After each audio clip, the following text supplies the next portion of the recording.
Boa tarde a todas e a todos. Espero que estejam bem de saúde e que assim continuem. Nós vamos iniciar um ciclo de webinars, de seminários utilizando a plataforma Zoom, que tem já agendados um conjunto de sessões, que eu depois, aliás, peço ao Vítor Rosa que coloque em tela, Já partilhei, depois poderei colocar em tela. para depois colocar em tela, e que têm, em geral, uma periodicidade de quinzenal até ao mês de junho.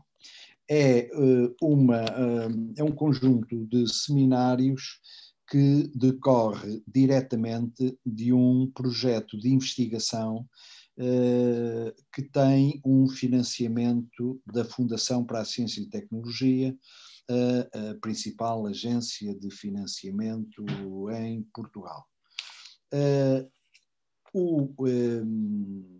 Este conjunto de seminários decorre de algumas das questões de investigação que estivemos subjacente, que apresentámos no projeto e que eu vou ver se consigo agora partilhar. Se consigo partilhar, aqui isto estará, aqui as minhas, penso que é isto. Não, não é isto, não senhor. Vítor, deixa-me lá ver. Aqui. Desculpem. Agora é que eu penso que consigo partilhar.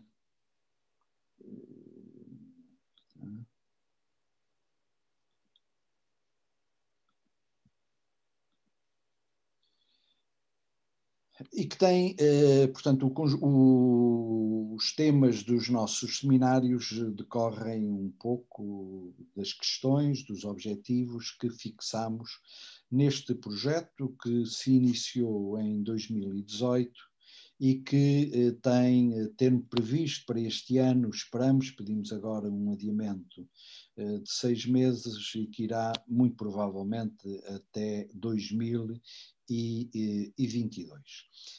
Têm em tela algumas, ou algumas não, os objetivos que foram fixados para esta investigação e que têm, digamos, como grande questão de investigação os resultados e a participação de Portugal no PISA entre 2000 e 2015.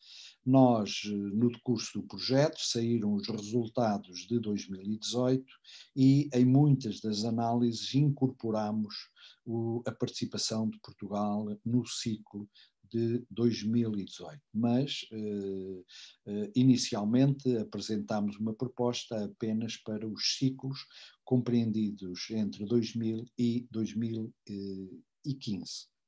Por isso, logo na questão 1, vai até 2015. Portanto, estas foram as questões que nós colocamos e que temos vindo a trabalhar, e os webinars com os seus temas acompanham de perto, não todas, mas uma parte destas questões. Nós, o que é que pretendemos com este ciclo? De uma forma bastante informal, que o próprio sistema, que este sistema de webinars facilita, colocar em debate alguns dos nossos trabalhos, algumas das nossas interrogações e conclusões à vossa apreciação crítica, nomeadamente àqueles que têm tido preocupações e alguma investigação sobre este campo, tanto do ponto de vista específico como de um ponto de vista mais amplo relacionado com as políticas de educação e, nomeadamente, as questões referentes à regulação dessas políticas. Portanto, tem convosco no bate-papo o conjunto de seminários, com os links, as datas. Eu agradeço ao Vítor Rosa e à Teresa Lopo o trabalho de coordenação, de coordenação, e que, para todos os interessados, eventualmente outros, alguns dos vossos alunos, outros colegas, que tenham interesse nestes temas, o favor de divulgarem o mais amplamente possível.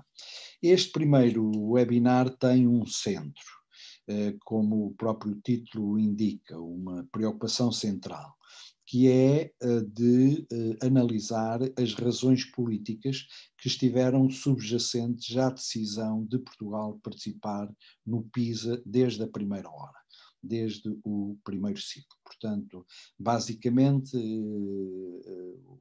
o tema de hoje, que será apresentado pela Teresa Lopo, nós estávamos a contar, mas eu presumo que ela não conseguiu encontrar ter babysitter para estar connosco, uma investigadora da Universidade Autónoma de Barcelona, Camila Adey, que é atualmente uma das pessoas dos investigadores que a nível mundial mais trabalha este tema e que tem talvez uma das produções científicas mais amplas e mais ricas, porque aliás teve financiamentos nos últimos 10 anos, todos eles centrados, e grandes financiamentos da União Europeia e de outras agências centradas na análise desta problemática. Vamos ver se a Camila ainda entra para comentar a Teresa. Penso também que a Teresa, de qualquer forma, algumas das análises que irá apresentar baseiam-se nos trabalhos, ou têm em conta os trabalhos da Camila Adey, e nomeadamente um conceito que ela vulgarizou na literatura sobre estas questões. Mas antes de dar a palavra à Teresa, que irá fazer uma apresentação mais sistematizada, eu gostava só de uma breve palavra de situar como é que o PISA aparece no panorama internacional depois, noutros seminários, iremos ver como se vai transformar no principal instrumento de regulação a nível internacional. Mas hoje, como é que aparece?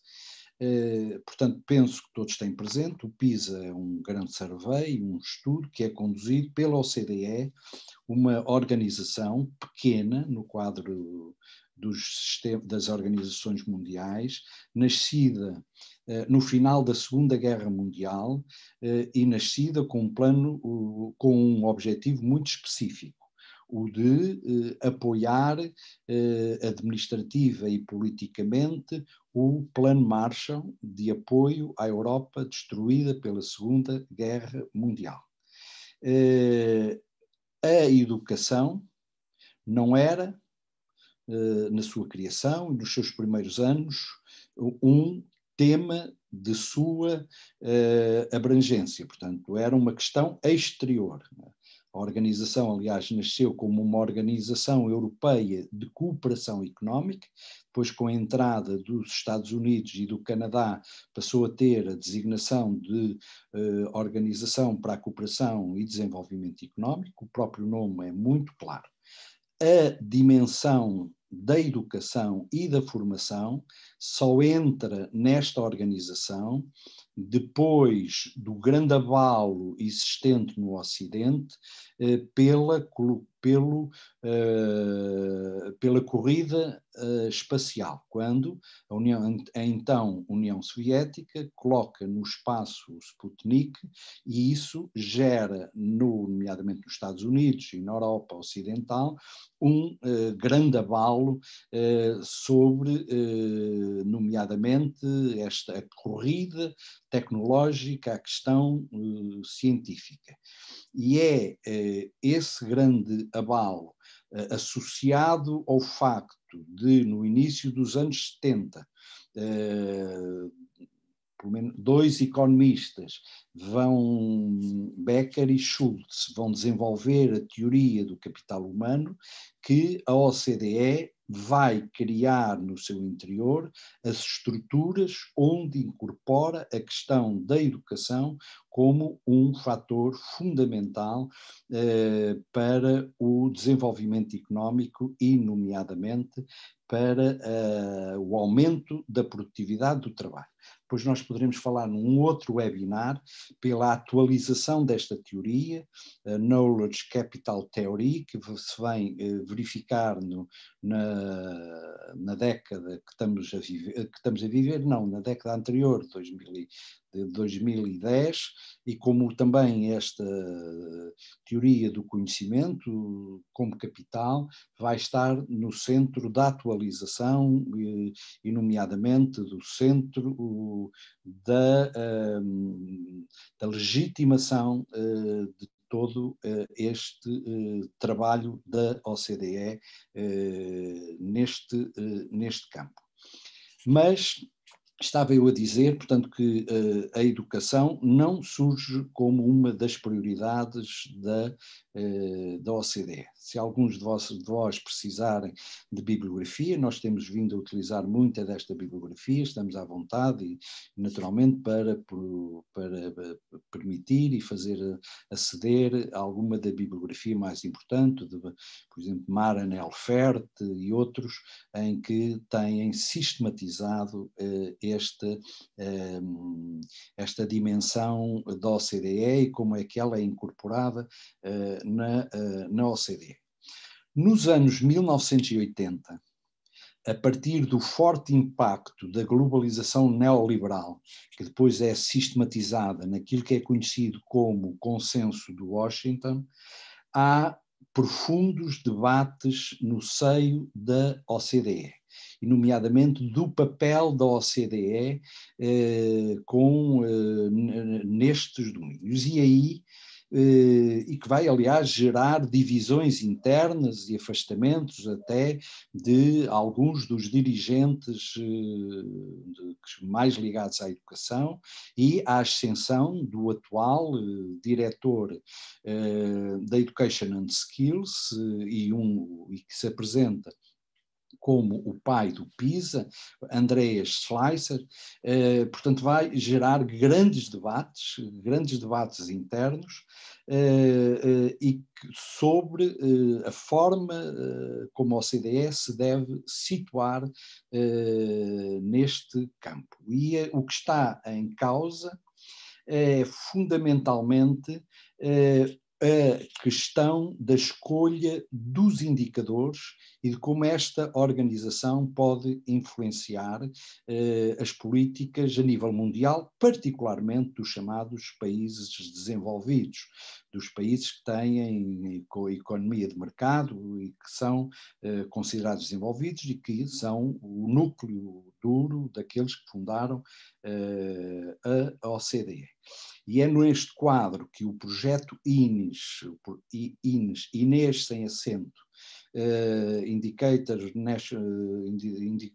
nacionais Education System, este projeto INES, que vai estar na origem não apenas do PISA, mas vai estar na origem, por exemplo, do Education at a Glance, do relatório que anualmente a OCDE publica com indicadores, que vai ter uma viragem nos indicadores escolhidos. E, nomeadamente, a preocupação era encontrar indicadores que medissem a qualidade do ensino. É também a altura em que a OCDE publica um relatório fundamental sobre a qualidade da educação e nessa discussão discute-se e define-se que a qualidade do ensino se mede, portanto, nestas perspectivas positivistas, tudo tem que ser medido, a qualidade do ensino se mede pela qualidade das aprendizagens. E, portanto, há uma mudança dos indicadores, nomeadamente, podemos agora, utilizando aqui a linguagem económica, de indicadores de input para indicadores de output, indicadores de resultado, de resultado. E, portanto, há aqui uma mudança neste tipo de indicadores. Onde é que estava o busilis? Onde é que estava o problema? Onde é que estava o problema?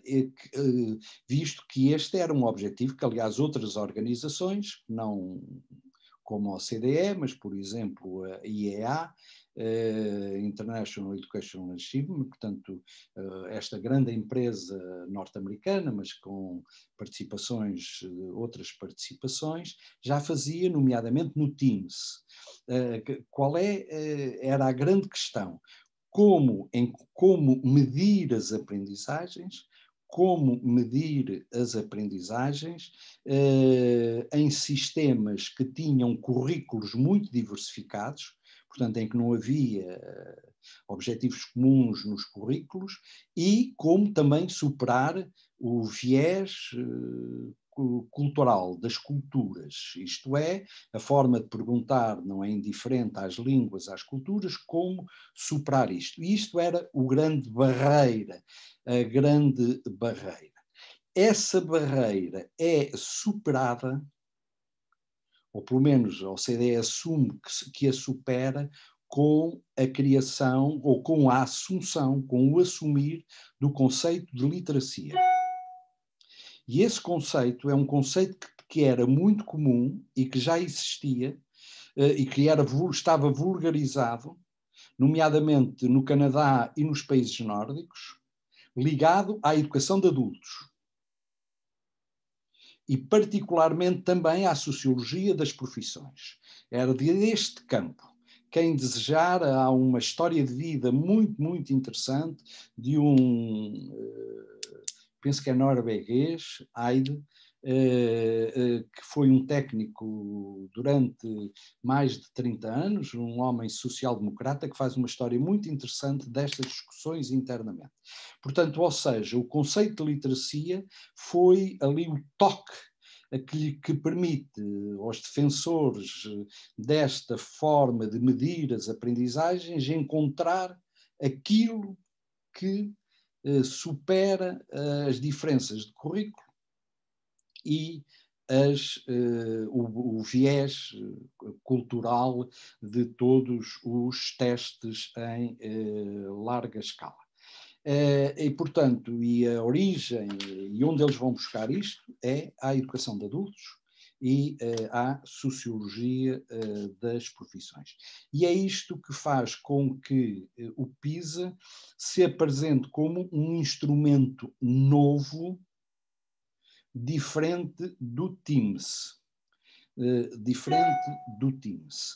E é a partir, depois agora, depois nós vamos trabalhar todas estas narrativas diferentes do time. E, portanto, e com a ideia, e isso está muito presente, eu recomendo, e é com isto que eu termino, para dar a palavra à Teresa, e depois podemos fazer um debate geral, que é o seguinte: as políticas de educação precisam de ser informadas pela academic research, pela investigação académica.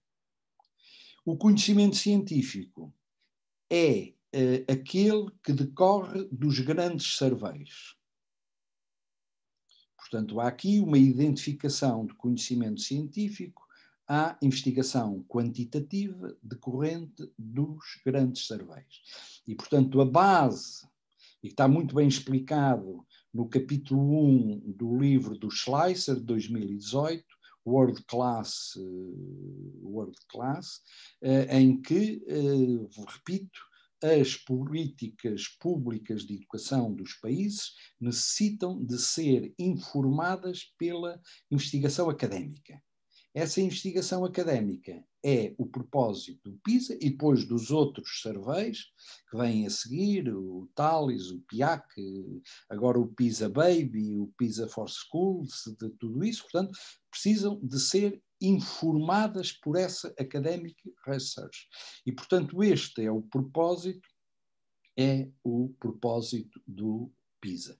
E isto tem subjacente a ideia, e é com ela que eu termino, e depois deixo para debate, porque eu vou dar a palavra agora à Teresa, é que este instrumento permite medir a eficiência das escolas. Permite medir a eficiência das escolas. E, portanto, se a OCDE, o seu serviço maior é o de dar estes instrumentos para que as políticas públicas sejam informadas pela ciência, pela academic research. Portanto, aqui neste contexto, que hoje nós podemos com muita segurança fazê-lo, seja a partir de entrevistas, seja a partir de documentos, seja a partir... este é o ponto de partida do PISA. Aquilo que hoje queríamos ver e depois debater era o que é que leva... como é que a participação de Portugal que se vai concretizar no ciclo de 2000, o que é que nós encontramos? Eu não sei, eu pergunto, que já estou a ver aqui a Ana a fazer aqui com o braço no ar, mas só assim um pequenino debate se houver, para depois dar a palavra à Teresa, porque a Teresa é que é o que... Diz, Ana. Não tens som, Ana? A professora Ana Benavente, que para quem não conhece ou não tem presente, tem aqui uma dupla condição. É a nossa consultora do projeto, foi uma das autoras, era secretária de Estado adjunta da Educação na altura em que foi decidido, foi da comissão, foi vice-presidente do CERI, da OCDE, não foi? Sim. Foi do CERI, portanto acompanhou, tem uma dupla condição de investigadora, académica e de participante ativa em alguns destes momentos. Mas o que eu queria dizer é que não tenho a mesma noção do conceito de literacia e do seu aparecimento, mas teremos ocasião de o debater, se não hoje, noutro momento, e acho que não se pode naturalizar essa afirmação da OCDE quando fala de trabalho académico. A OCDE não é a academia. Trabalho académico é da academia. Mas portanto, o que eu disse foi o que eles afirmam. Eu sei, mas não podemos naturalizar porque já é uma perversão. Era só este comentário. Sim, senhor. Se não há mais nenhuma questão, vou já passar à Teresa e depois fazemos um debate em conjunto. Teresa, tem a palavra, Olá, boa tarde aos colegas do projeto, à equipa de consultores e a quem se juntou a nós. Eu vou então partilhar o meu PowerPoint para iniciar a apresentação do trabalho, deste nosso trabalho.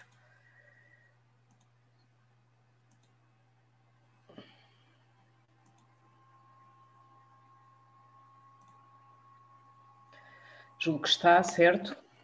Está visível. Está visível. Pronto.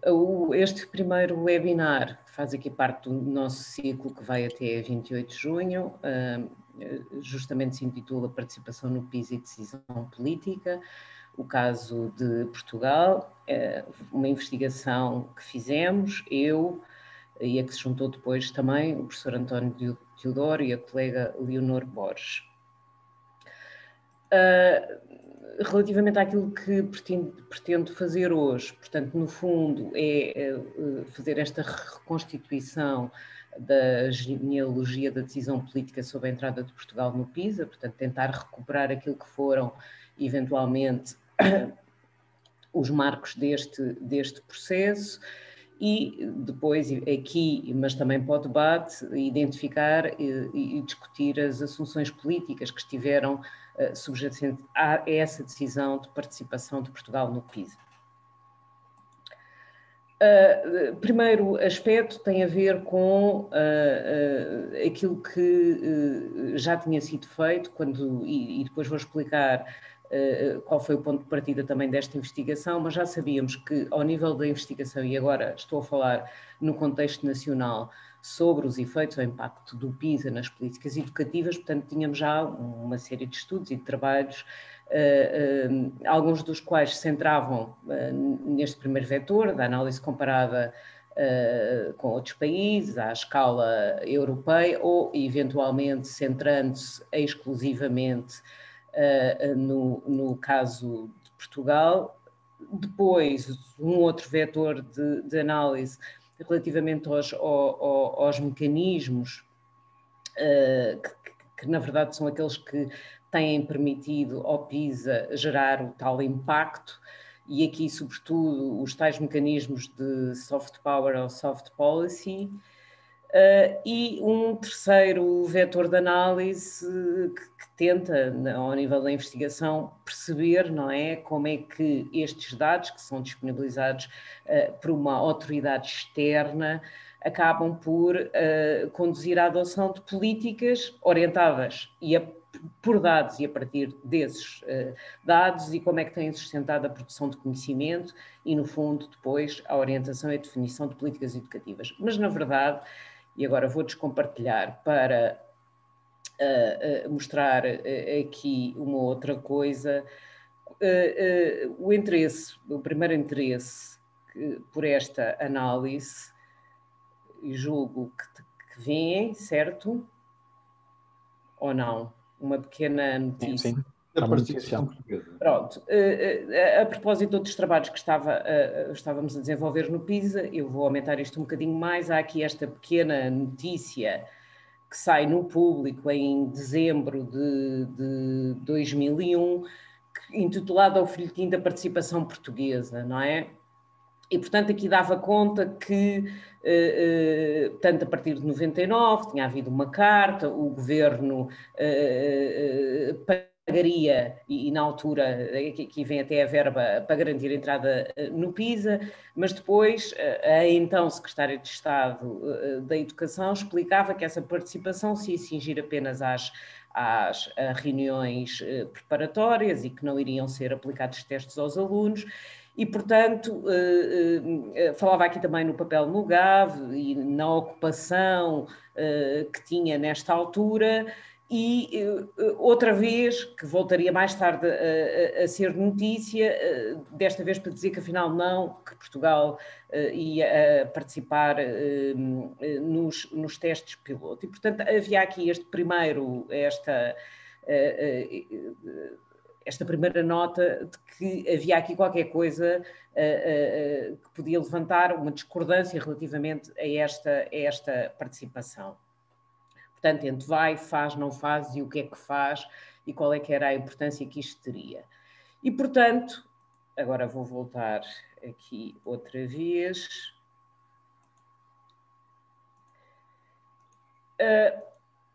A questão aqui que se colocava é, bom, então, na verdade, e sobre isto não havia de facto investigação realizada, que fatores é que determinaram isto, não é? Porque é que se decidiu, porque é que Portugal decidiu, quais os fatores que determinaram a decisão política sobre a entrada de Portugal no PISA. E, portanto, com esta referência, não é, de 1995, corresponde ao ano da tomada de posse do 13º Governo Constitucional, e 2001, que é o ano em que se divulgam os resultados da primeira participação portuguesa, porque efetivamente Portugal acaba por participar. Tentámos então perceber quais tinham sido destes fatores e o que é que tinha determinado esta decisão. Portanto, fomos explorando algumas pistas de investigação ao nível teórico. Por um lado, os contributos que existem sobre esta questão de como é que são mobilizados e como é que se disseminam estas avaliações internacionais de larga escala, não é? No seu acrónimo inglês ILSA. E, por outro lado, o que existe em termos das razões ou fundamentos da participação dos países nestas avaliações.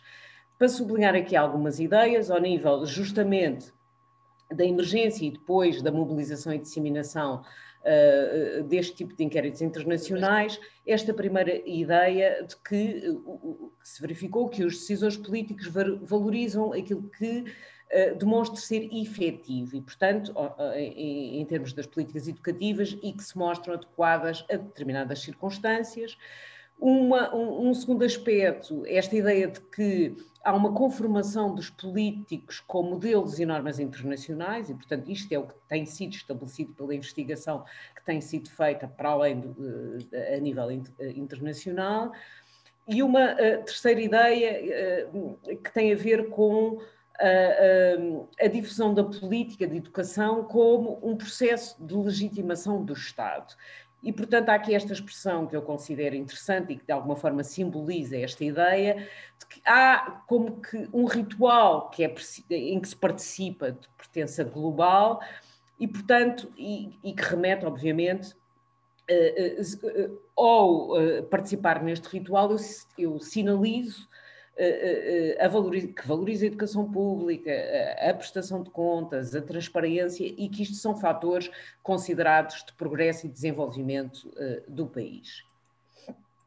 Relativamente aos tais fundamentos, razões da participação dos países nestas avaliações, aqui um outro dado que é, bom, se eu afirmo, não é, as questões da garantia de qualidade, da prestação de contas, eu também mostro à sociedade, ao meu público, que de facto a educação é uma prioridade e, portanto, que preocupa e que,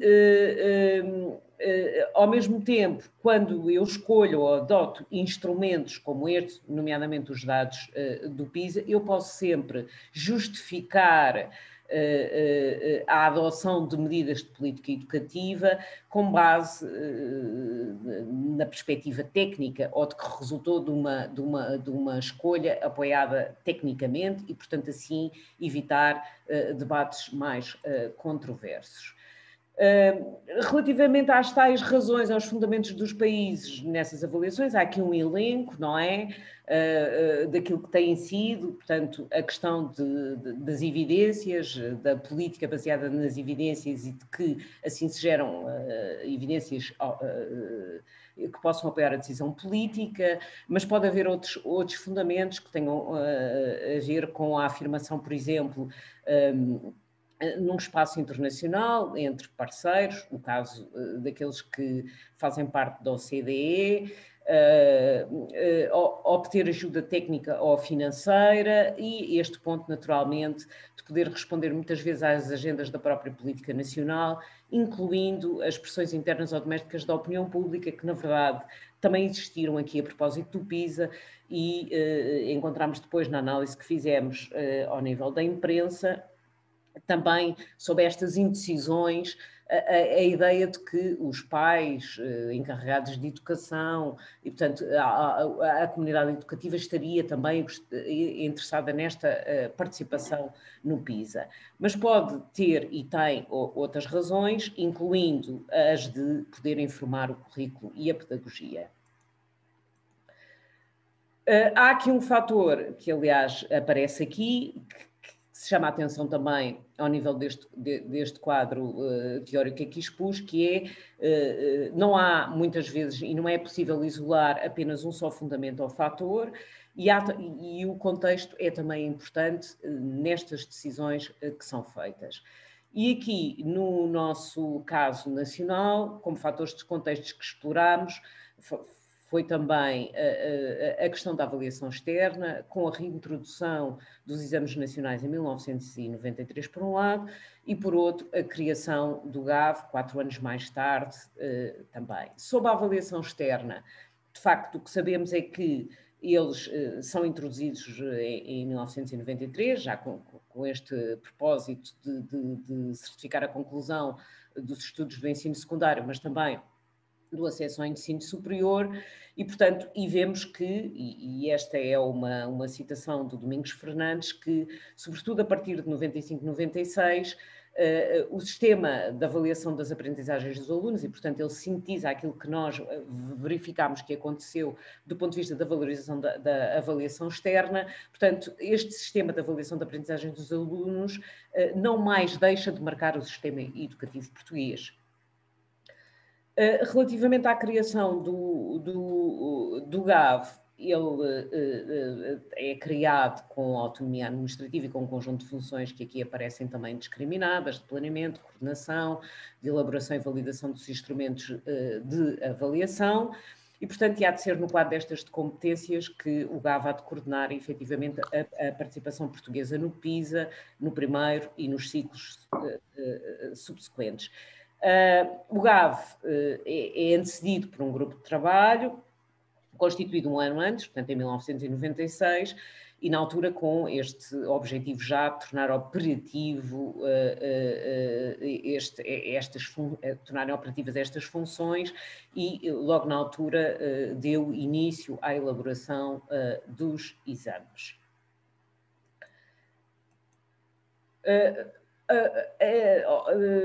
A investigação é uma investigação qualitativa e, portanto, fizemos uma análise compreensiva de um conjunto de documentos, incluindo estes documentos de política educativa, portanto, textos legais, decretos-leis, os decretos regulamentares, portarias, enfim, aquilo que encontrávamos e que fazia o enquadramento legal, o programa do governo, do 13º Governo Constitucional, os discursos que foram feitos da apresentação, os debates realizados com os partidos políticos quando da apresentação do programa, mas também outros debates que foram realizados no quadro das interpelações ao governo.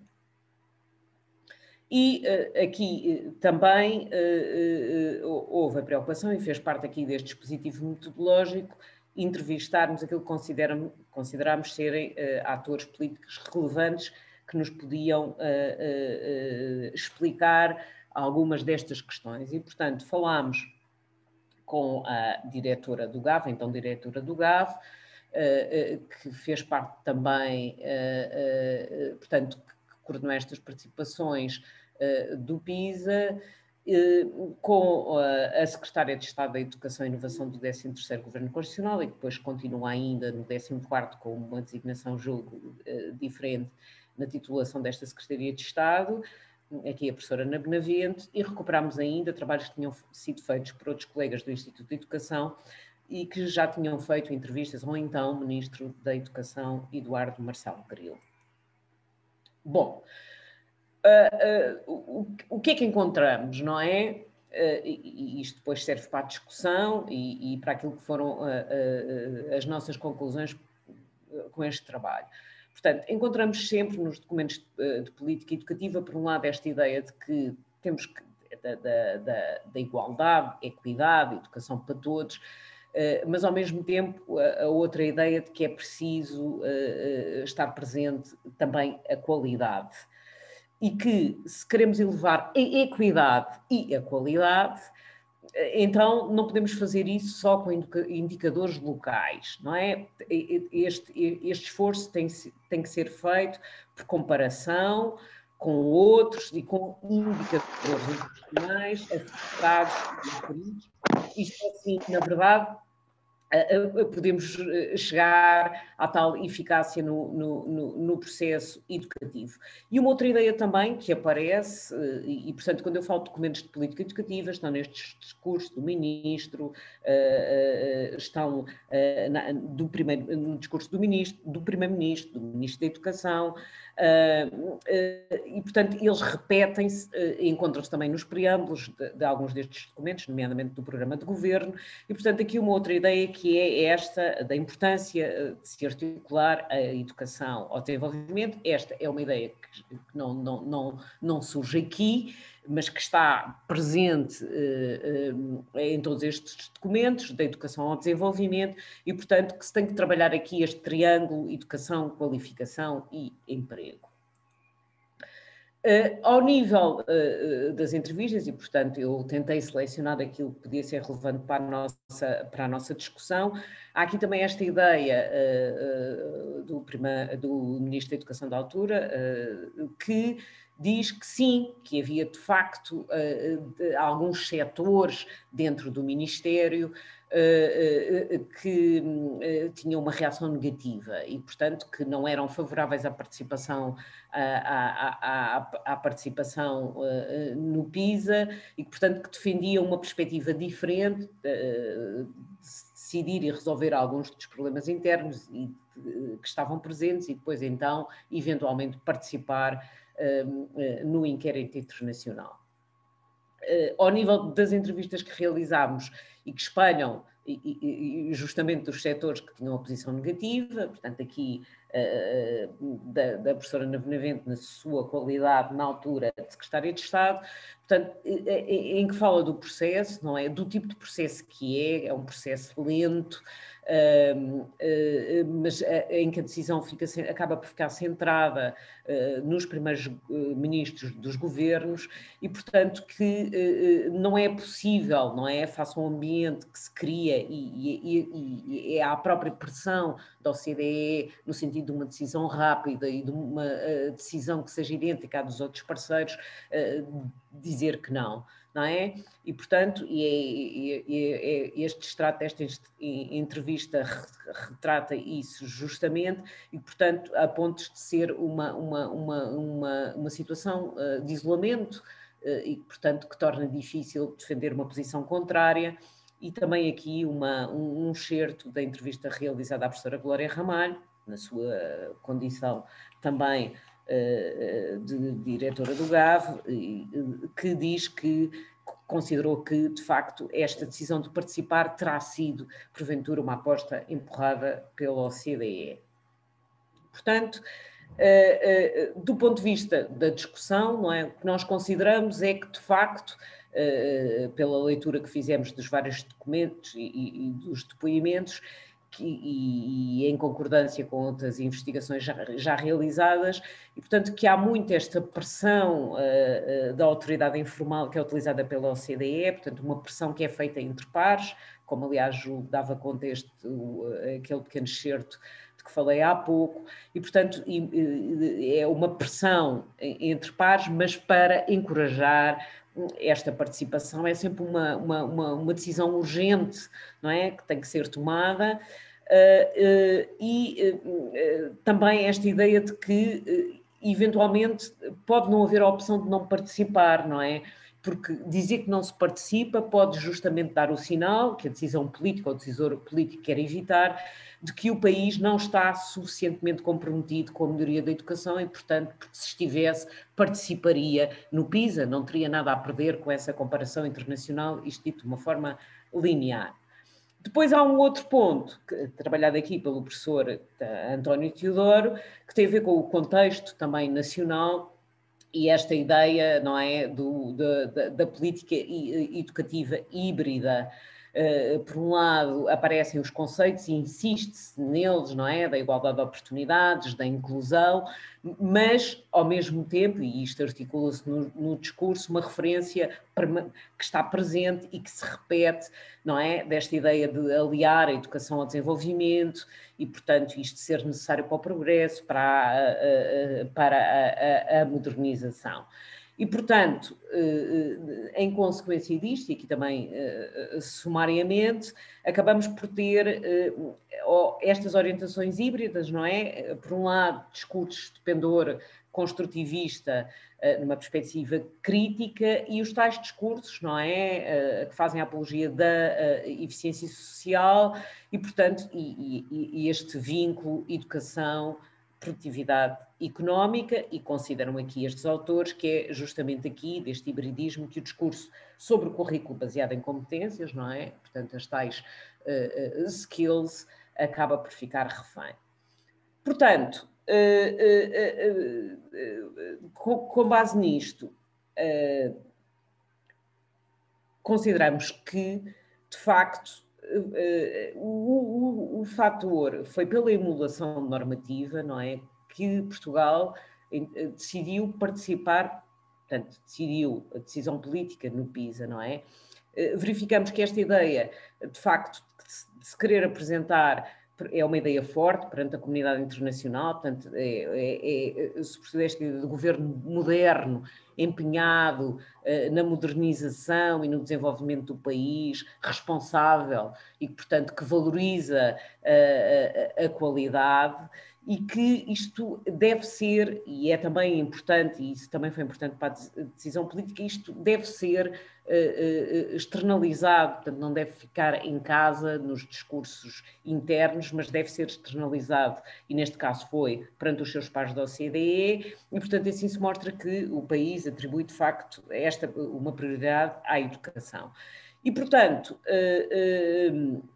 também aqui um segundo aspecto que tem a ver com a importância atribuída a esta ideia da medição da qualidade do ensino, e o que nós vimos é que, de facto, a avaliação externa dos desempenhos dos alunos constituía já um indicador que estava assumido na Agência Nacional de Política Educativa.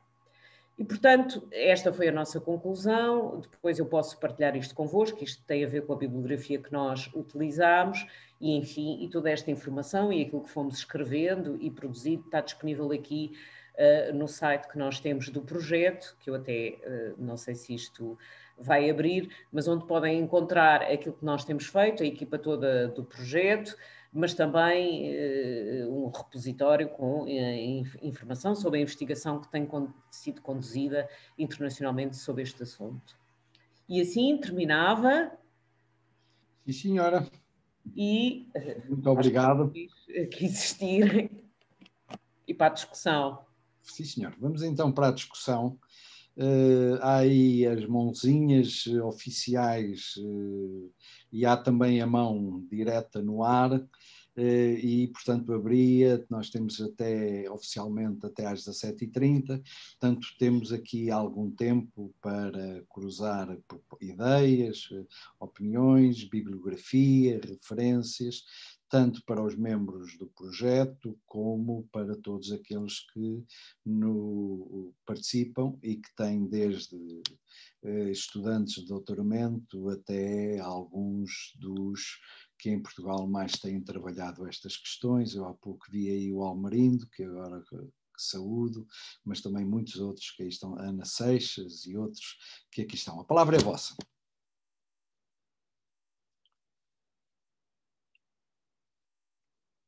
Quem é que deseja intervir? Ali a Ana já tem o dedo no ar. Depois vão dizer... Eu vou fazendo a gestão também, se alguém... Quem? Eu vou fazendo a gestão também aqui da Sim, senhor. palavra. Ana Benavente. Bom, duas observações. A primeira é que quanto mais o tempo passa, mais a racionalização e a explicação da decisão fica, não é contra outra palavra, edulcorada, não é? E normalizada com argumentos que não eram exatamente os argumentos da época. Quando se inicia o governo socialista, dirigido por António Guterres, depois de diversos governos, nomeadamente governos de direita, há a consciência, e aliás houve um trabalho muito grande feito antes das eleições, de que a educação em Portugal ainda está muito tributária da nossa história recente, que tem que ser trabalhada e que se tem que desenvolver políticas que resolvam algumas das nossas imensas contradições, nomeadamente no que diz respeito à desigualdade e à exclusão. E a tensão foi essa, entre quem queria pôr de pé políticas cuja prioridade fosse a luta contra a exclusão, a atenuação das desigualdades através da escola, tanto quanto ela pode ser conseguida com medidas de natureza organizativa, políticas, obviamente, mas de natureza organizativa e pedagógica, e a outra dimensão, que era a nossa pertença à OCDE, e essa proposta que, entretanto, desembarcou na OCDE, que foi a proposta de criação de um PISA para todos os países, e não apenas para os países europeus. E nessa tensão ganhou a tecnocracia. E o que é que dizia a tecnocracia? Nós agora vamos ser modernos, já estamos na União Europeia e vamos fazer como os outros. Queremos fazer como os outros. E, de facto, a entrada de Portugal no PISA acabou por esbater, e a opinião pública ultraconservadora, e continua a ser, sempre muito desconfiada de tudo o que são projetos qualitativos, projetos que se preocupam com as desigualdades e com a exclusão. A opinião pública estava do lado de quem queria entrar no PISA, sabendo muitíssimo bem. Eu até fui a uma reunião ao Japão daquele projeto INES, cuja responsável operacional era a Maria do Carmo Clima, e que se tinha desenvolvido durante vários anos, e que era um projeto de indicadores. Tudo isso foi varrido, completamente varrido, por uma construção de cima para baixo que veio da OCDE. Porquê é que isto se liga com a literacia? Porque é que eu há bocadinho retomei a questão da literacia. Literacia significa leitura, escrita e cálculo em situações da vida corrente pelos adultos. E o conceito de literacia apareceu nos Estados Unidos e Canadá com uma análise das competências de leitura, escrita e cálculo da população adulta, o que assustou muitíssimo, nomeadamente os Estados Unidos, porque este trabalho foi feito depois da ida ao espaço que tu referiste pela União Soviética, que deixou os americanos muito preocupados. O que é que estamos a fazer mal feito para que, afinal, eles, subdesenvolvidos, sem liberdade, etc., acabem por nos ultrapassar? E a conclusão foi a educação. Para lá da cortina de ferro há uma escolarização massiva, um investimento na escola, e nós não estamos a fazer isso. Então vamos lá avaliar como é que são os conhecimentos dos nossos adultos para depois desenvolvermos essas políticas. Foi publicado, aliás, um livro que se chama A Nation at Risk, Uma Nação em Risco, e foi aí que surgiu o conceito de literacia. Os nossos adultos perderam os conhecimentos escolares e a leitura, escrita e cálculo nas situações da vida é muito baixo. Claro que o nosso, quando fizemos o primeiro Estudo Nacional de Literacia, ainda era muito mais baixo. Tivemos a ocasião, aliás, de ir aos Estados Unidos, e só vou contar este episódio porque a política também é feita destas coisas. Nos Estados Unidos conhecemos o responsável deste estudo das estatísticas de educação americanas e das estatísticas de educação do Canadá, que nos disseram assim: já esgotámos o trabalho aqui nos Estados Unidos e no Canadá, estamos a preparar uma ida para a Europa, já fizemos um acordo com a ADS, com a OCDE, e nós vamos levar para a OCDE os indicadores adaptados, mas que usamos para estes estudos de literacia, vamos transformá-los e vamos levá-los para a escola.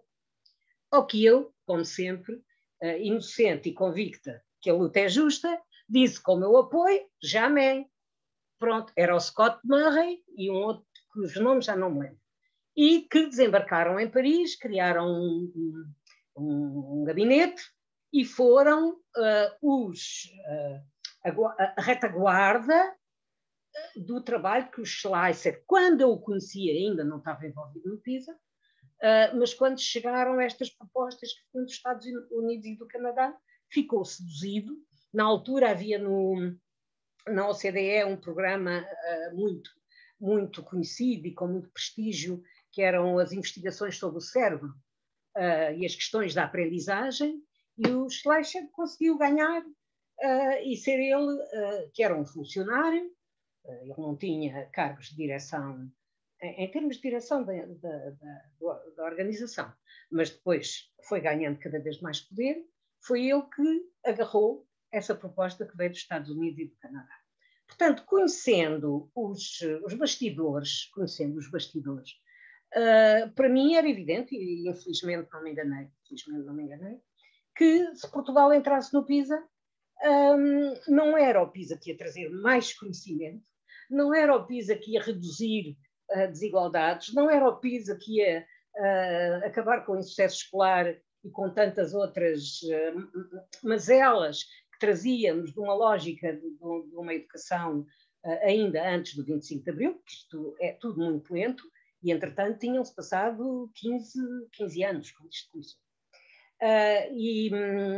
Portanto, agora pode-se racionalizar e dizer, só a palavra medir a mim me aterroriza. Não se mede coisa nenhuma se não se planta antes. O que é que se plantou para se medir? O que é que se plantou para se medir?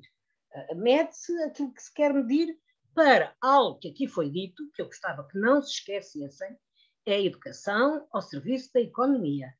São os recursos humanos, são as pessoas para o emprego.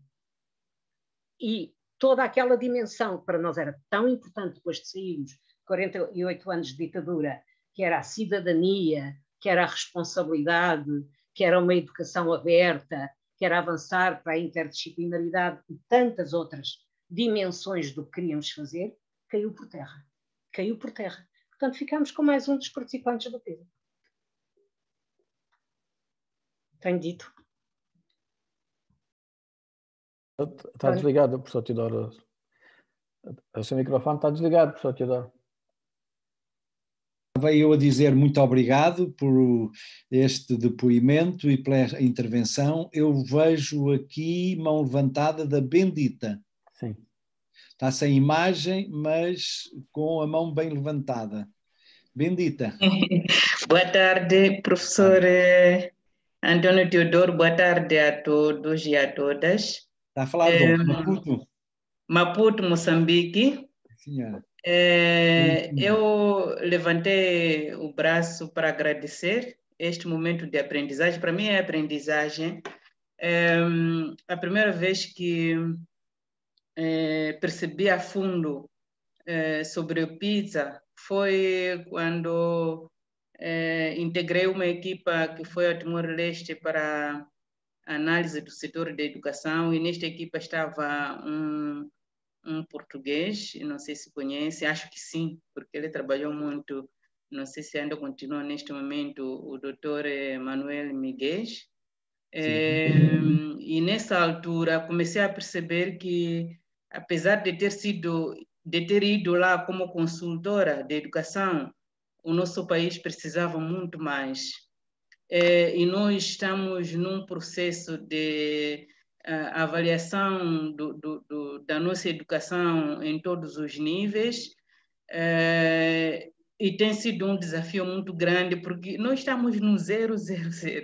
Então, a apresentação que a professora estava nos a dar aqui, para mim é tudo uma novidade, uma aprendizagem muito grande, e penso que na base disto, a aprendizagem que vou adquirir nesses webinars que vão acontecer, vai ser uma mais-valia para influenciar um pouco também nas políticas de educação em Moçambique, para começarmos a ir trazendo pesquisas que vão ajudar a melhorar a nossa qualidade de ensino, que é péssima. E eu sou professora do ensino superior, estou muito preocupada com a formação de professores no ensino superior, é um desafio grande. Eu estou aqui para aprender, professor. Muito obrigada. Sim. Muito obrigado também pelo seu depoimento. Vítor, há alguém mais com o braço no ar que eu tenha... Não há mais nenhuma intervenção, mas se me permitisse, eu tomava a palavra também por uns segundos. Então, força. Pode ser mais segundos. É só reforçar essa ideia que há pouco disse, que é o conhecimento pelos surveys. De facto, o Slicer, enfim, é preciso não separar o texto do contexto. Ele é um físico. E os físicos trabalham com dados, não é? Aliás, ele tem uma frase célebre que é: sem dados temos apenas opiniões. É só para dizer também que aqui uma nota que as origens, enfim, podem ser rastreadas naturalmente, estes inquéritos piloto, na década de 60 com a IEA, a International Association for Evaluation and Educational Achievement. Mas, de facto, desde esse momento, os players cresceram bastante. De passaram para 7 grandes atores. Temos a IEA, temos a OCDE, naturalmente, que já foi referida, temos a Conferência dos Ministros de Educação dos Estados e dos Governos da Francofonia, temos o Banco Interamericano de Desenvolvimento, temos o Consórcio da África Austral e Oriental para a Monitorização da Qualidade Educacional, temos a Unesco, temos o Banco Mundial, enfim, e uma estimativa foi feita em 2017 por vários autores, estima-se que cerca de 70% dos países do mundo participam já nestes surveys. De facto, temos um conhecimento baseado muito neste quantitativo, sobretudo pelos dados quantitativos. E era isso que eu queria deixar como nota também. Mas posso comentar? Não, espera aí. Vou ver se há mais intervenções. Se não houver, podes comentar. Temos um pedido da Roberta. Diz? Temos um pedido da Roberta. Roberta, então os comentas a seguir, Teresa, se não te importas. Tá bem. Roberta, onde é que está a Roberta? Que eu não vejo. Eu tenho a câmera ligada, o microfone está desligado, mas a câmera está ligada. Roberta, de onde é que está a falar a Roberta? Eu falo do Brasil, do Rio de Janeiro. Fala do Brasil, Rio de Janeiro. Então diga, Roberta, tem a palavra. Eu queria perguntar sobre se os critérios do PISA, como eles influenciam na prática o ensino em Portugal. Se, por exemplo, houve uma preocupação se há uma preocupação em preparar os alunos especificamente para fazer a prova do PISA, como que esses critérios mais globais e até econômicos, como a professora falou, como eles influenciam aqueles critérios locais, que seriam os critérios específicos da educação em Portugal. Sim, senhora. Mais alguma questão? Eu estou aqui a anotar, depois veremos alguns comentários. A Roberta está a falar do Rio de Janeiro, é estudante de doutoramento, é professora, digamos, para situar, até para se responder. Eu sou professora, eu tenho doutorado em teoria da literatura pela UFRJ. Está a fazer o doutorado, onde? Na UFRJ, Universidade Federal. Não se consegue ouvir. Ouve-se mal, é da Universidade Federal. Sim, senhor. Tira o som, se não se importa, porque está aí com... Sim, é mesmo. Há mais alguma questão que queiram... Teresa, queres então comentar? Eu depois tenho alguma, responderei à Roberta. Eu irei responder à Roberta e tenho algumas referências, bibliografia, para quem desejar aprofundar algumas destas questões. Eu pedia também à Teresa que o artigo que foi publicado no Policy Future, não é? Possa ser partilhado aí, ou pelo menos... se o tiver aí disponível, possa ser partilhado, visto que tem não apenas a bibliografia, mas muita da fundamentação do que foi apresentado. Teresa. Não, era para fazer 2 comentários, porque isso também não disse na minha apresentação, mas também relacionado com aquilo que o Vítor disse, e que a professora Navente também refere isto depois nas suas entrevistas e há bocadinho na sua intervenção, que tem a ver depois com a utilização que se fez ou que se tinha feito até à data da participação portuguesa noutros estudos. O que sabemos é que, pelo menos entre 1988 e 1992, portanto, precedendo a tomada de posse do 13º Governo Constitucional e a primeira participação do PISA, Portugal tinha participado em vários estudos internacionais, não é? E justamente que procuravam caracterizar a literacia da população escolar portuguesa, e portanto era nas áreas de leitura, de matemática e de ciências, e que tinham sido promovidos pela IEA, pelo ETS, pela NSF, pela Carnegie Corporation, e Portugal tinha até participado já em trabalhos desenvolvidos pela própria OCDE, não é? Para a construção de indicadores internacionais de educação. Portanto, vários estudos. E a questão que na altura a professora Ana Benavente também colocava era o que é que se tinha feito, na verdade, com esses dados, não é? E o que é que se tinha feito do ponto de vista político, se se tinha olhado para isso. E esta questão, o que é que se fez com os dados, e comentava agora a intervenção do Vítor, a questão não está nos dados que a OCDE fornece e nos dados do PISA, não é? A questão tem a ver com estes mecanismos, sobretudo com estes mecanismos, e de certa forma tiveram aqui também e influenciaram a decisão política, não é? Da pressão, da urgência da decisão,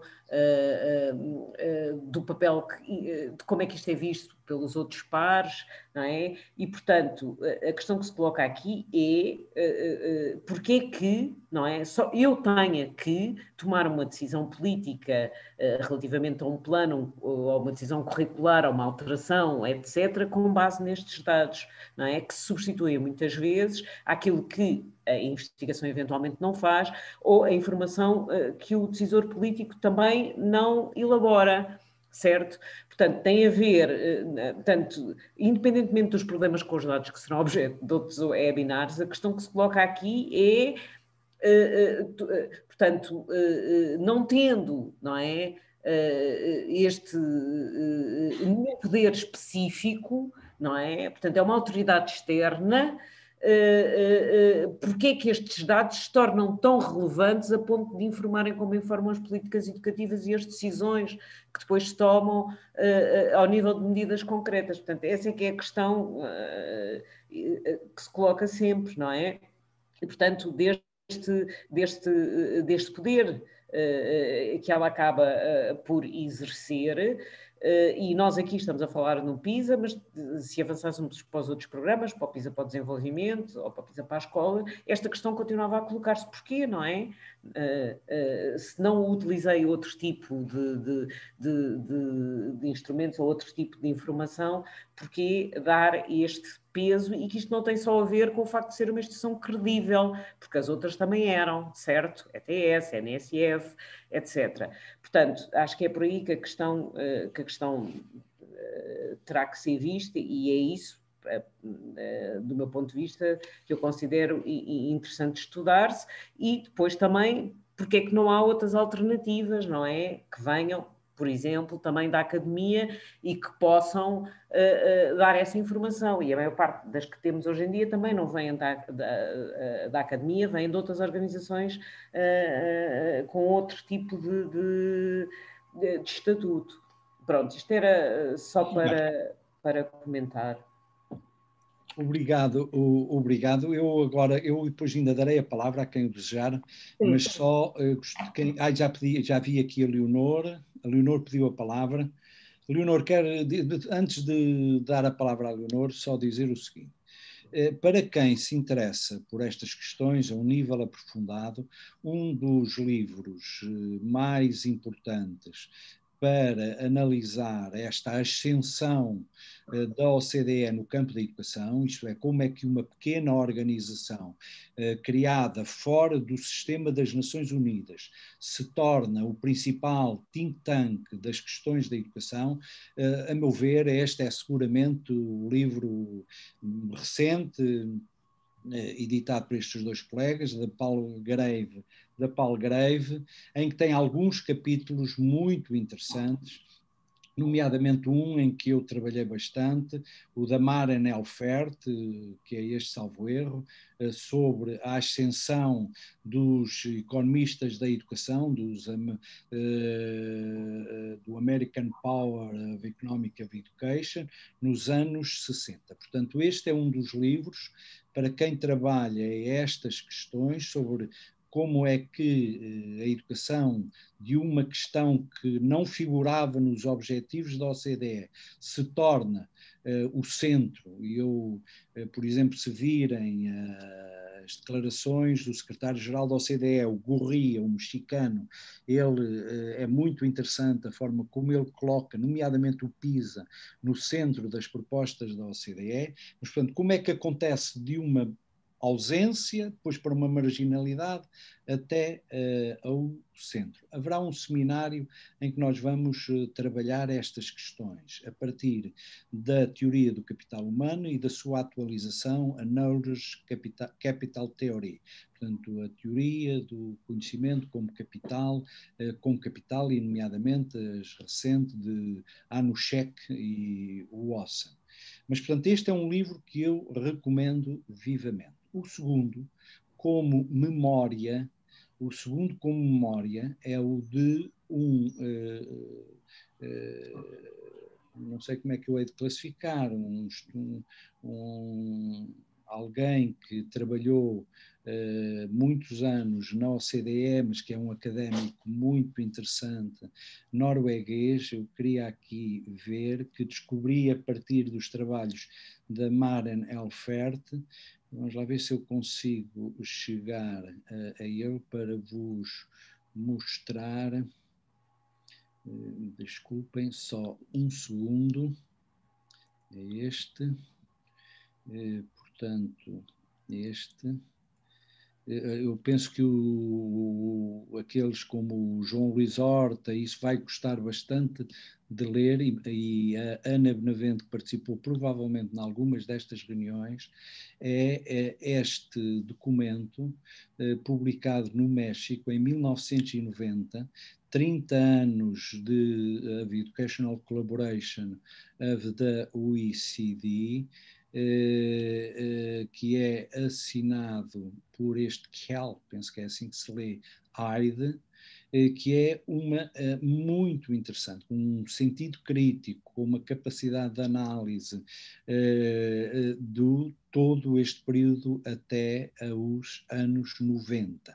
Portanto, e é onde, nomeadamente, não apenas, onde afirmei e onde baseio para afirmar que a resolução de um problema, isto é, a passagem dos estudos que havia do TIMSS para a ideia da OCDE de ter um indicador de medida da eficiência das escolas a partir da aprendizagem. Portanto, ele relata as discussões que houve e como foram buscar, nomeadamente, a educação de adultos, nomeadamente aquilo que se chamava na altura a educação recorrente de adultos, o centro da reflexão e a sua transposição para aquilo que vão ser as questões PISA. Para ser as questões PISA. Eu coloquei também, esse eu já coloquei no bate-papo, um artigo que publiquei recentemente na Pedagógica Histórica sobre a participação de Portugal na OCDE, onde tem inicialmente uma pequena síntese da OCDE e como é que há a passagem da OCDE. Mas este é, de facto, o livro. Eu pergunto à Teresa se está no site, que foi há pouco falado, ou não. Este não. Não? Não. Não, eu não sei, eu pergunto ao professor Vítor Teodoro se ele não tem problema nenhum. Eu já o ponho aqui, Não tem problema em partilhá-lo, pode ser partilhado. Qual? O OCDE Rise ou o livro de 90? O livro da Palgrave. O outro é para os historiadores, se quiserem, também pode ser, mas é sobretudo um trabalho de bricolagem histórica. Sim, se você puder colocar, Vítor, o do norueguês também, eu agradeço. O norueguês é muito importante, senão eu envio por e-mail ao João Luís. Porque eu já muito interessante o livro do norueguês. Está salvo erro, numa das bibliotecas da Unesco. Portanto, se colocares... Eu já partilho os dois. Já partilho os dois. Depois há... Teresa, está sem som. Estava a dizer que há um terceiro, que também acho que está disponível, de um Woodward, que também é sobre a OCDE, de 2009, da Taylor and Francis. Tenho que ver se encontro também. E só para dizer que... Depois eu vou responder à Roberta. Antes disso... A Roberta fez uma pergunta que está num outro plano. Não é? E eu já irei responder, mas desde já... Posso também dar uma palavrinha? Pode, já lhe dou a palavra. Ok, professor, obrigado. Quando não é só uma palavrinha, tem direito a palavra. Sim, senhora. Tem a palavra, Leonor, e depois eu irei responder diretamente à Roberta. Sim. Boa tarde a todos. Eu também, a minha intervenção tem a ver com a pergunta da Roberta. Portanto, para os que não me conhecem, eu chamo Leonor Borges, sou doutoranda da Universidade Lusófona em Educação e integro-me também neste trabalho, neste projeto PISA. E o meu trabalho de doutoramento vem no âmbito daquilo também que referiu a Roberta. Portanto, o que é que eu vou trabalhar? O que é que eu estou a trabalhar? Eu estou a trabalhar a forma como foi implementado o PISA nas escolas. Ou seja, o meu trabalho tem mais a ver com a parte realmente organizacional do PISA. Portanto, é nesse sentido que o trabalho está a ser planificado. Ficou um pouco parado agora com todo este processo da pandemia, não é? Porque o meu trabalho é um trabalho mais de campo, que é o que eu gosto de facto de fazer, como docente, que também sou docente do ensino secundário, e portanto o meu trabalho vai um bocadinho incidir nessa questão que a Roberta levanta, que é a questão de saber se os alunos foram preparados para fazer o teste, de que forma é que isso foi organizado na escola, se as escolas se apropriaram desses resultados, se não, o que significa o PISA para as escolas? Qual é a importância que o PISA tem para as escolas? Portanto, todo o meu trabalho, a minha pesquisa, se relaciona, de facto, com o trabalho em campo, que é isso que eu penso que seja o que a Roberta estava a questionar. Portanto, isso ainda está em estudo, há que ver os relatórios GAV, há que ver se as escolas também usaram as diretivas do GAV ou GAV-IAV, não é? Ou se fizeram alterações, como é que se houve escolha de alunos para fazer os testes. Portanto, tudo isso tem a ver com as instituições, com a instituição escola, e é esse trabalho de campo a que eu me vou dedicar, e estou neste momento só na parte ainda teórica. Já tenho a metodologia traçada, mas ainda não está em campo. Portanto, é isso realmente que penso que o professor agora, António Teodoro, vai clarificar e explicar melhor do que eu, não é? Mas é só para dar essa ideia à Roberta, que isso está a ser trabalhado. Este projeto implica também perceber se os alunos foram preparados ou não e de que forma é que as escolas reagiram a isto tudo, não é? Não é só os decisores políticos que interessam. E é tudo, professor, acho que agora chega-se para si. Só para os participantes neste seminário têm diferentes níveis de proximidade com a problemática, seja por idade, seja por localização temporal, seja por onde se encontra.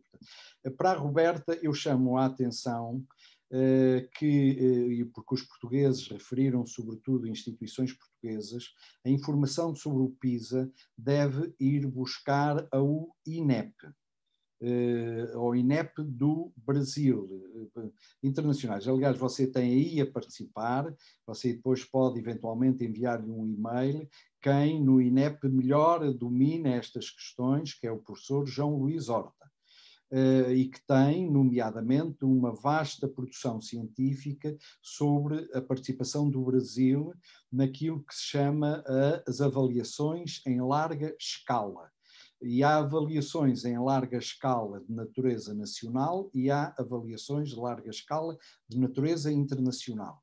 Nós estamos a falar e temos falado fundamentalmente daquilo que em inglês, como a Teresa há pouco referiu, tem o acrónimo de ILSA, International Large Scale Assessment, portanto, e que é hoje uma das principais formas de regulação.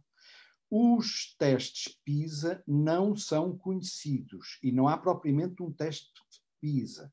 Há múltiplas questões, aliás, hoje são feitas até pela internet, a partir de um conjunto, e o Vítor Rosa eventualmente pode depois dizer, mas há para aí 80 combinações possíveis, ou o professor Vítor Teodoro, possíveis, não há propriamente. O que há são questões que são libertas para verem o estilo.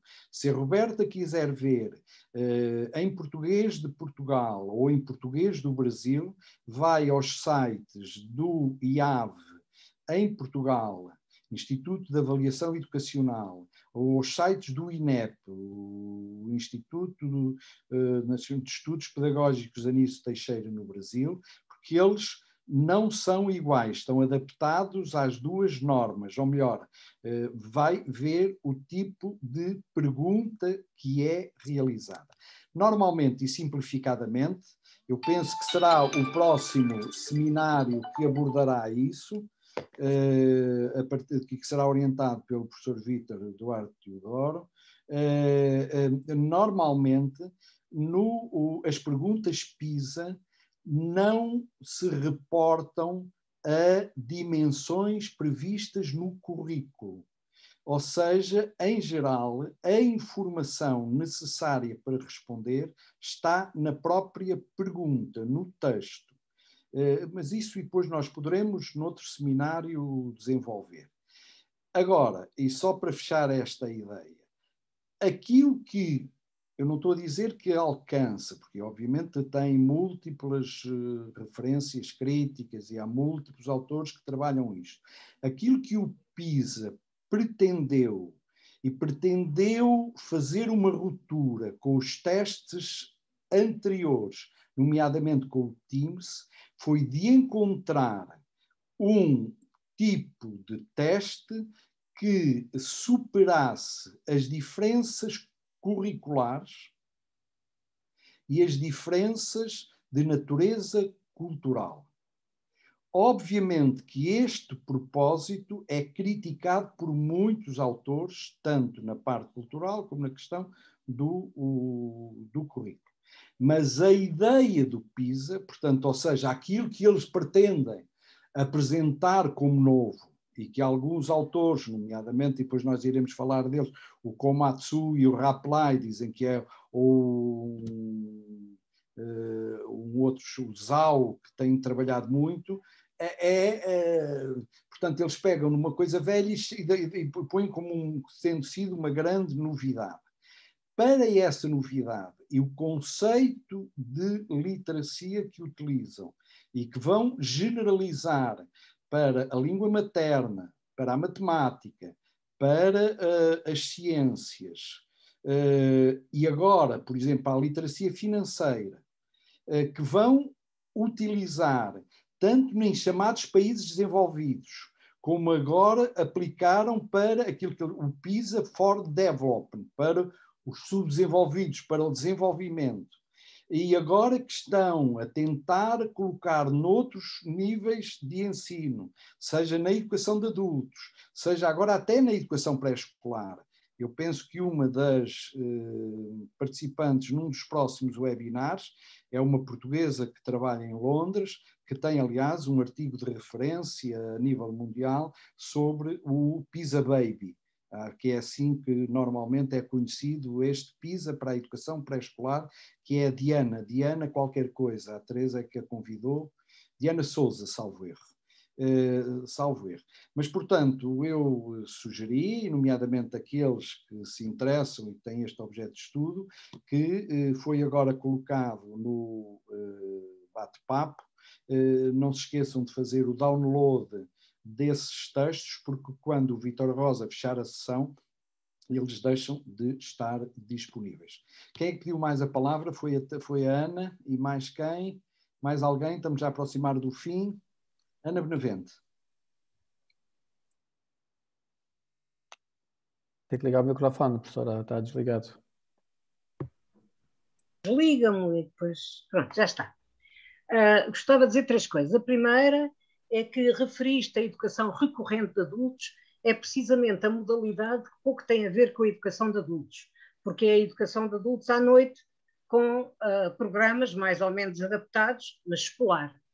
Todas as outras dimensões de educação de adultos não estão aqui presentes. Aliás, neste momento, que a OCDE ganhou imenso poder de definição das políticas junto dos governos, o mesmo acontece em Portugal.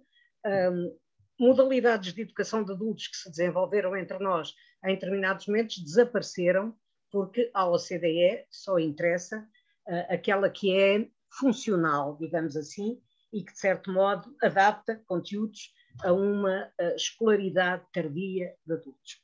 A segunda observação é que, e aqui é um tema que exigiria reflexão, os políticos não gostam muito de ciências sociais e humanas, gostam de dados, gostam de números, gostam de comparações internacionais.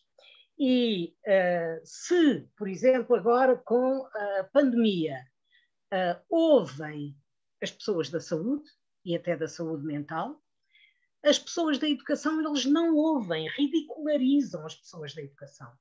E desse ponto de vista, a academia deixou que isso acontecesse e desistiu, isto é a minha perspectiva, obviamente, e desistiu de criar um espaço articulado com a sociologia, articulado com a antropologia, com a psicologia, etc., em que a educação, que para mim é um dos temas maiores, que é preciso construir conhecimento, ler a realidade, sistematizar esse conhecimento da realidade, mas não é com indicadores como esses indicadores abstratos, generalizáveis. Agora, isso é que agrada aos políticos. Por isso é que eu disse no início que era uma conquista da tecnocracia.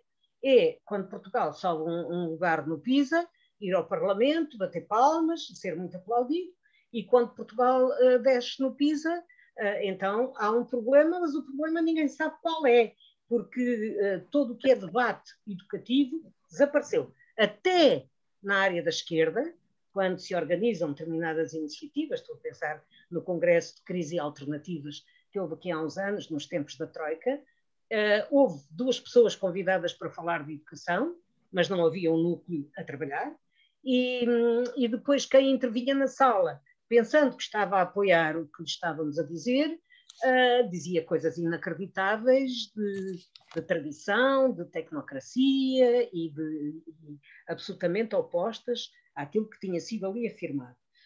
E eu penso que isto se liga a uma grande fragilidade e debilidade das áreas ligadas à educação, que são multidisciplinares, na academia.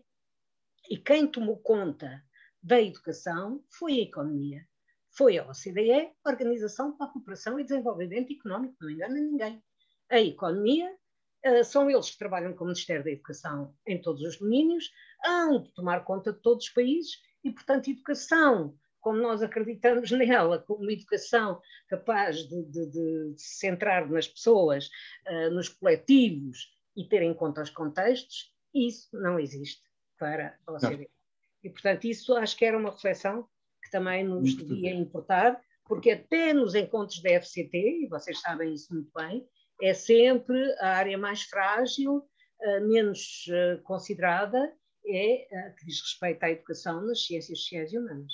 Qualquer dia desaparecemos e fazemos só escolas de magistério à moda antiga. Pronto, já estivemos mais longe. Mais alguma intervenção? Professor, deixe-me só em 30 segundos dar uma nota também, que é relativamente aos itens. Os itens, eles de facto são confidenciais. E eles são confidenciais para permitirem a sua cooperação ao longo do tempo, não é?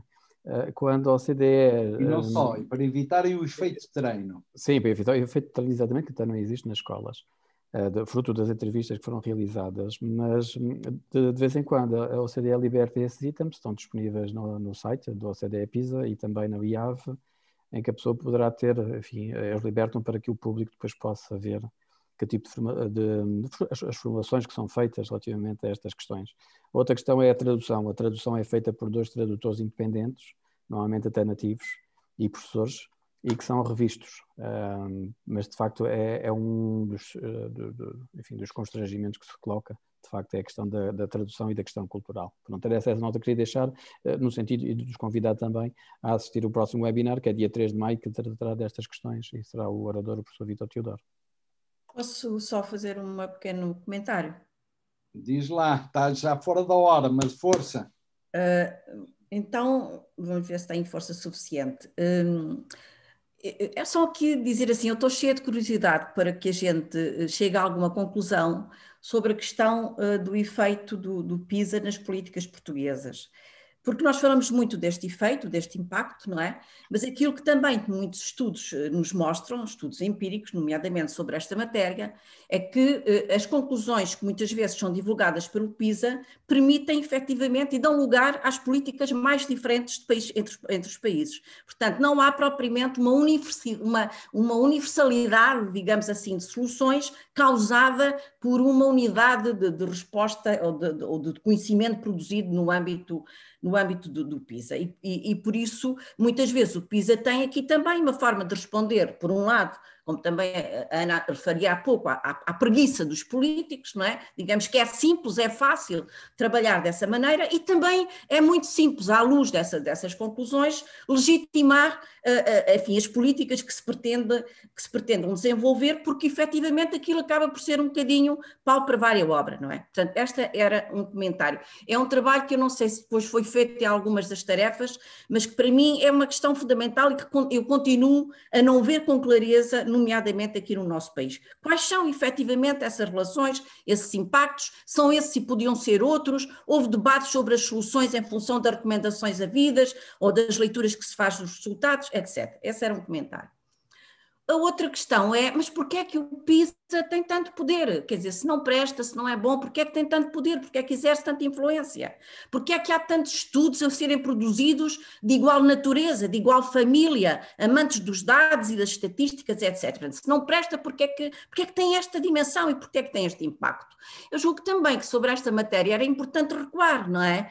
E vermos de facto que tipo de ideologia é que está aqui associada e qual é esse poder. Portanto, há uma forma de entender o conhecimento válido, não é? Que tem a ver com a forma de entender quer o que é o conhecimento, como o que é a economia, como o que é a organização da sociedade, como o que é a educação, não é? Portanto, a forma de entender o que é que o conhecimento deve ser é uma componente muito alargada de uma forma de entender o mundo contemporâneo, ou seja, é uma componente de uma ideologia, que é uma palavra que caiu em desuso, mas que no fundo tem a ver com esta forma global, não é, de entender e de ler as mais diversas dimensões do mundo, nomeadamente de entender o que é o conhecimento e aquilo para o qual o conhecimento serve. E, portanto, é este recuo que eu julgo que é importante fazer também, para percebermos o impacto do PISA. Portanto, por um lado, perceber se esse impacto é assim tão universal quanto aparenta ser, ou se pelo contrário, muitas vezes é um instrumento usado para legitimar políticas e para animar preguiças, e por outro lado, que este recuo também a inserirmos este modo de entender o conhecimento numa concepção mais global do mundo, não é? Que é de facto uma ideologia, um sistema de entender que tem poder, não é? Que tem poder, e portanto, como tem poder, também tem poder na educação. Portanto, digamos, esta perspectiva um bocadinho mais recuada que também eu sinto essa falta. Portanto, sinto falta de ir para a frente para ver os impactos na política efetivos, não é? E se eles foram assim tão pacíficos e essa dedução, no fundo, é tão simplista, não é? E, por outro lado, a necessidade de recuar para entender onde se inscreve o poder deste conhecimento. Sim, senhora.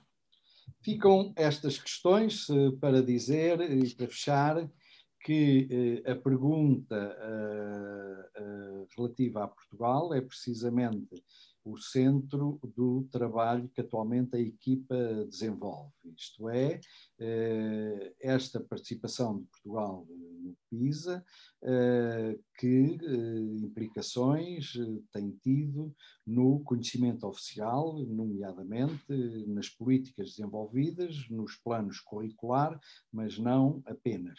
Temos em curso, aliás, um seminário bastante exploratório sobre isto, em que haverá alguma abordagem sobre esta questão, mas chamo e desafio-os a estarem presentes num desses próximos seminários, nos seminários em geral, mas no particular aquele que vai debater as questões do conhecimento oficial. A segunda questão é o porquê que o PISA é tão importante e porquê que tem tanta influência a nível mundial e, nomeadamente, porquê que está em curso uma enorme batalha no plano internacional, por exemplo, considerar que as questões da avaliação são um dos objetivos do milénio, na próxima reformulação. E, portanto, nós iremos abordar isso. Há uma série de autores que trabalham estas questões. Nós próprios estamos a preparar um livro em que trabalhamos algumas destas questões e que é, obviamente, uma das questões chaves. Como é que uma pequena organização como a OCDE se torna no principal think tank das questões da educação e como é que tem, nomeadamente, o seu navio almirante, o PISA, e os surveys que lhe estão conexos como o centro dessa preocupação. E eu termino só, e que eu irei particularmente apresentar no último seminário, uma hipótese que hoje está a ser desenvolvida por alguns dos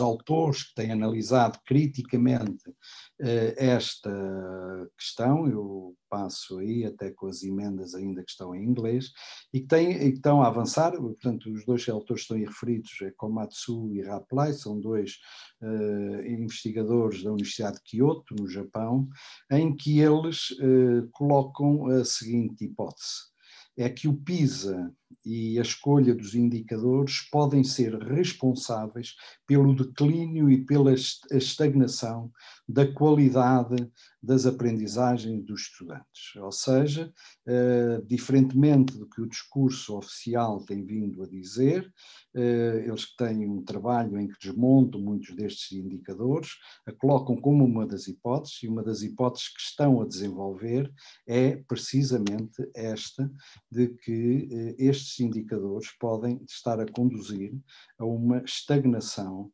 e a um declínio da qualidade. Mas deixo isso para próximos debates, e, sobretudo, tentarmos passar de opiniões a argumentos com fundamentos, e é isso que estamos a fazer no nosso trabalho de investigação. Se não existir mais nada, muito obrigado. O próximo webinar é no dia 3, à mesma hora, 3 de maio. Será conduzido pelo professor Vítor Duarte Teodoro e pelo Vítor Rosa, não é? E pela sua equipa. Espero termos o comentário do professor Osborne de Stanford. Espero. Vítor, não sei se está confirmado. Está confirmado, sim. Penso está que sim. confirmado. Será um seminário em inglês. O professor Osborne não compreende o português, portanto o seminário será em inglês. Boa tarde a todos, mantenham-se saudáveis, uma boa semana, e eu presumo que a gravação depois estará disponível no site deste projeto para quem o quiser ver. E volto a dizer, muitas das referências bibliográficas estão disponíveis para serem utilizadas, nomeadamente por aqueles que têm trabalhos académicos ou outros em curso.